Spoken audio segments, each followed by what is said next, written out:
সর্বদাই আমাদের আকীদা মানহাজ স্পষ্ট হতে হবে। রাসূলুল্লাহ সাল্লাল্লাহু আলাইহি ওয়াসাল্লাম জীবিত নন, তিনি মৃত্যুবরণ করেছেন। আল্লাহ তাআলা কি বলেছেন? ইন্নাকা মাইয়াত ওয়া ইন্নাহুম মাইয়াতুন, হে নবী নিশ্চয়ই আপনিও মৃত্যুবরণ করবেন, আপনার পূর্বে যারা তারাও মৃত্যুবরণ করেছেন। কারণ আল্লাহ তাআলার হুকুম হচ্ছে কুল্লু নাফসিন যায়িকাতুল মাউত, যার ভিতরে আল্লাহ প্রাণ দিয়েছেন তার মরণ আসবেই আসবে, মরণ থেকে পালানোর কোনো সুযোগ নাই। ঠিক তেমনইভাবে মুহাম্মদুর রাসূলুল্লাহ সাল্লাল্লাহু আলাইহি ওয়াসাল্লাম দুনিয়া থেকে তিনি বিদায় নিয়েছেন, তিনি মৃত্যুবরণ করেছেন, মাতান নবী সাল্লাল্লাহু আলাইহি ওয়াসাল্লাম।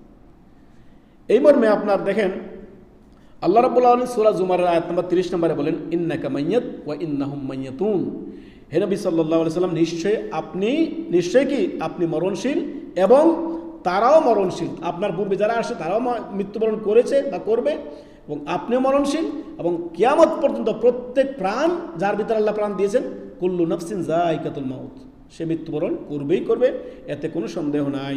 অতএব নবী সাল্লাল্লাহু আলাইহি ওয়াসাল্লাম মৃত্যুবরণ করেছেন দুনিয়ার জীবন থেকে। তারপরে আপনি আসেন সূরা আল ইমরানের আয়াত নম্বর 185, আল্লাহ তাআলা এই কথা বলেন কুল্লু নাফসিন যায়িকাতুল মাউত। সূরা আম্বিয়ার আয়াত নম্বর 35। তারপরে আসেন সহিহ আল বুখারীর হাদিস, দেখেন সহিহ আল বুখারীর হাদিস 3688 নম্বর হাদিস। আবু বকর সিদ্দিক রাদিয়াল্লাহু তাআলা আনহু কোনো জিহাদের সফরে যখন রওনা দিলেন, তখন একটু দূর যেতেই রাসূলুল্লাহ সাল্লাল্লাহু আলাইহি সাল্লামের ইন্তিকাল খবর শুনেন। তিনি খবর শুনে আসেন, মাথা থেকে কাপড়টা সরিয়ে তিনি মাথায় কপালে চুমুন দেন। তারপরে বলেন তিনি আপনার ওমর ইবনুল খাত্তাব অনেক কথা বলতেছিলেন, তাকে ওমর ইবনুল খাত্তাবকে সান্ত্বনা দিলেন, গিয়ে আপনার সুন্দরভাবে সান্ত্বনা দিয়ে জনগণের উদ্দেশ্যে ভাষণ দিলেন। ভাষণ দেওয়ার এক ফাঁকে তিনি বলেন, শুনে রাখো তোমরা যারা মুহাম্মদ রাসূলুল্লাহ সাল্লাল্লাহু আলাইহি সাল্লাম ইন্তেকাল করেছেন, মাতান নবী সাল্লাল্লাহু আলাইহি সাল্লাম ফা ইন্না মুহাম্মাদান কাদ মাত সাল্লাল্লাহু আলাইহি সাল্লাম, রাসূলুল্লাহ সাল্লাল্লাহু আলাইহি সাল্লাম মৃত্যুবরণ করেছেন। মান কানা, আবু বকর সিদ্দিকের ভাষণটা শুনেন, মান কানা ইয়াবুদু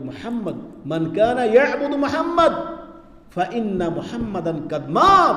শুনে রাখো, আবু বকর সিদ্দিক বলতেছেন যে তোমরা যারা মুহাম্মদ সাল্লাল্লাহু আলাইহি সাল্লামের ইতাআত করতা, শুনে রাখো তোমরা নবী সাল্লাল্লাহু আলাইহি সাল্লাম কি করেছেন?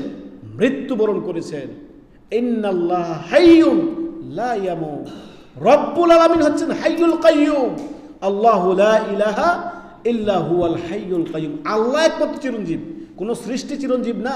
অতএব নবী হায়াতুন নবী নয়, নবী মৃত্যুবরণ করেছেন।